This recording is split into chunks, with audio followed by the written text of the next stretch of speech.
नमस्कार. चित्रपटसृष्टीतील ज्येष्ठ अभिनेत्री श्रीला मजुमदार यांचे निधन झाले.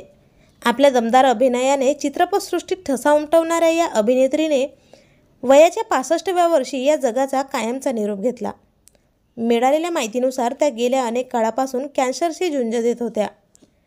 अनेक वेदना सोसत होत्या. श्रीला यांनी शबाना आझमी, स्मिता पाटील, नसीरुद्दीन शाह यांसारख्या कलाकारांसोबत काम केले होते. परशुराम या चित्रपटातून त्यांनी आपल्या करिअरला सुरुवात केली. याशिवाय त्यांनी 2003मध्ये बॉलिवूड अभिनेत्री ऐश्वर्या राय यांच्यासाठी चोखेर बाली या चित्रपटासाठी व्हॉइस डबिंग देखील केले होते. त्यांच्या जाण्याने एक गुणी कलाकार काळाच्या पडद्याआड गेली आहे. तर आपल्या वायन मराठी न्यूजतर्फे अभिनेत्री श्रीला मजुमदार यांना भावपूर्ण श्रद्धांजली.